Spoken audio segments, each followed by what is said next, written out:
नाजरीन कराम, hostile witness किस आर्टिकल के नीचे है, किस सेक्शन के नीचे है, किस तरह आप एक गवाह को हॉस्टाइल डिक्लेयर करेंगे और क्या उसके इंग्रेडिएंट्स होंगे कि जिसकी वजह से वो हॉस्टाइल विटनेस होगा, और हॉस्टाइल विटनेस और अनफेवरेबल विटनेस में क्या फ़र्क है, आज की इस वीडियो में कवर करेंगे।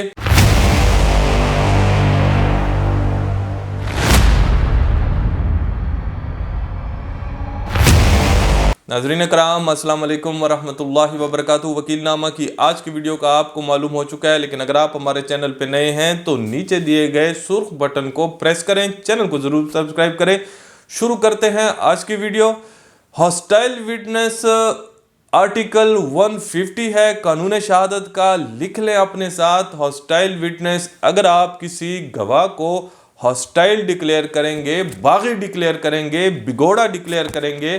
तो उसके लिए जो आर्टिकल है 150 है कानून शहादत का। और हॉस्टाइल विटनेस और अनफेवरेबल विटनेस में जो फ़र्क है वो ये है कि अनफेवरेबल विटनेस उस गवाह को कहते हैं कि जो आप जिस फैक्ट को नरेट करने के लिए, बयान करने के लिए अदालत में बुलाते हैं, वो फैक्ट वो अदालत में आके बयान नहीं करता, लेकिन उस फैक्ट के अगेंस्ट भी कुछ नहीं कहता, यानी आपके अगेंस्ट भी कुछ नहीं कहता, तो ये एक अनफेवरेबल गवाह है। और ये जो गवाह है ये हॉस्टाइल नहीं है। हॉस्टाइल उसके बरक्स वो गवाह होगा कि जो अदालत में आप जिस फैक्ट के लिए आप उसको बुलाते हैं वो उस फैक्ट के अगेंस्ट अपना जो स्टेटमेंट है वो दे दे, यानी उसकी अगर उससे कबल कहीं पे कोई और स्टेटमेंट हो चुकी हो, वो अपने उस साबका स्टेटमेंट के अगेंस्ट स्टेटमेंट दे दे, तो ये हॉस्टाइल विटनेस है। क्योंकि आपने उनकी साबका स्टेटमेंट को मद्देनजर रखते हुए उनको गवाह बतौर गवाह बुलाया होगा कि इन लाइन विद इसकी अपनी साबका स्टेटमेंट ये गवाही देगा। और अगर ये शख्स अपनी उस साबका स्टेटमेंट की लाइन में गवाही नहीं देता और उसके अगेंस्ट कहता है, डिपोज करता है, तो ये हॉस्टाइल विटनेस है।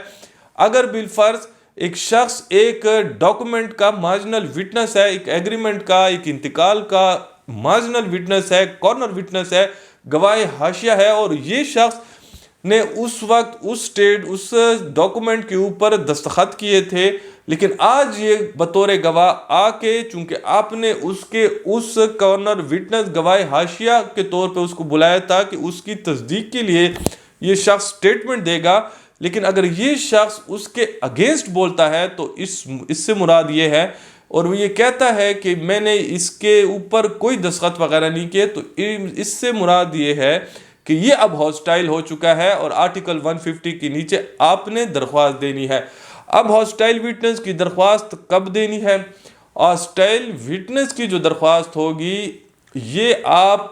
बेहतर है कि जैसे उसकी स्टेटमेंट हो और आप समझें कि वो अपनी साबका स्टेटमेंट से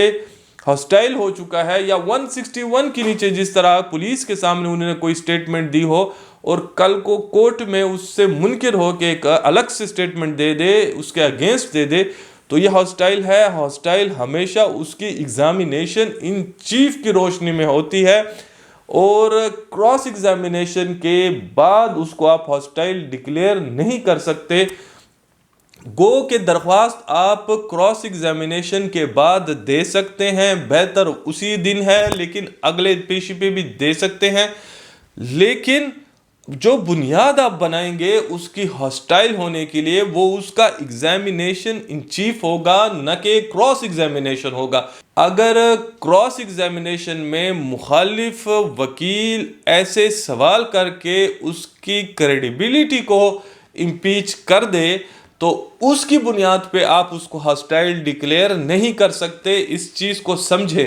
क्रॉस एग्जामिनेशन के बाद नहीं हो सकता उसकी क्रॉस एग्जामिनेशन को बुनियाद बना के, बल्कि क्रॉस एग्जामिनेशन के बाद हो सकता है, लेकिन सिर्फ उसकी एग्जामिनेशन इन चीफ को बुनियाद बना के। तो हॉस्टाइल अगर डिक्लेयर होगा कोई गवाह, तो वो उसकी अपनी एग्जामिनेशन इन चीफ یعنی بیان کی روشنی میں ہوگا نہ کہ کراس ایگزامینیشن کی روشنی میں ہوگا. اور اس کے اوپر ہمارے پاس بہت ساری ججمنٹس ہیں. میں چند ججمنٹس آپ کے سامنے پیش کرتا ہوں جس میں جو لیٹسٹ ججمنٹ ہماری آئی ہے وہ 2021 پاکستان کرمنل لا جرنل ہے, پیج 1026 ہے, لاہور جورسڈکشن کی ججمنٹ ہے. وہاں پہ یہ کہا گیا ہے کہ credibility of statement of a witness could be permitted to be impeached by prosecution of its own witness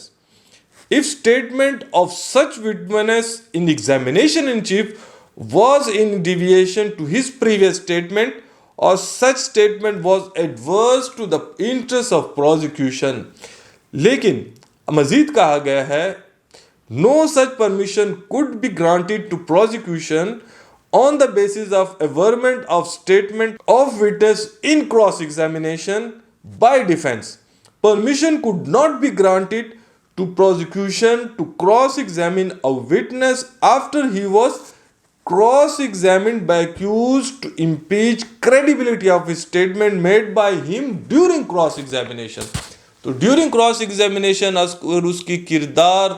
کو امپیچ کیا گیا ہے, اس کی سٹیٹمنٹ کو, اس کی ویلیو جو ہے کم کی گئی ہے, تو آپ اسی کراس ایگزامینیشن کو بنیاد بنا کے ہاسٹائل کی درخواست نہیں دے سکتے, بلکہ ایگزامینیشن ان چیف یا بیان کے دوران جو اگر اس نے ایسی ہاسٹائل سٹیٹمنٹ دی ہے تو اس کو بنیاد بنا کے آپ کسی بھی سٹیج پہ, لیکن زیادہ لیٹ نہیں کرنا, بہتر اس دن ہے نہیں تو نیکسٹ ڈیٹ پہ ضرور دیجیے گا. تو ایسی بہت ساری ججمنٹ ہیں جو میں نے اسکرین کے اوپر دے دی ہیں, اس کو دیکھ لیں, ملاحظہ فرمائیں, پڑھیں, بہترین ججمنٹ. تو امید ہے کہ آج کی اس ویڈیو سے آپ کو ہاسٹائل وٹنس اور انفیوربل وٹنس کے مابین فرق کا معلوم ہو چکا ہوگا, اور یہ بھی معلوم ہو چکا ہوگا کہ ہاسٹائل وٹنس کے لیے درخواست کس آرٹیکل کے نیچے دی جاتی ہے اور کس سٹیج پہ دی جاتی ہے اور کن بنیادوں پہ آپ اس کو ہاسٹائل ڈکلیئر کر سکتے ہیں. لیکن اگر آج کی ویڈیو آپ کو پسند آئی ہے تو نیچے دیے گئے سر بٹن کو پریس کریں, چینل کو سبسکرائب کریں, اپنے دوستوں کے ساتھ ضرور شیئر کریں, علم کو پھیلانے میں ہماری امداد کریں. آج کے لیے اتنا ہی, اجازت چاہتے ہیں. اللہ حافظ. پاکستان زندہ باد.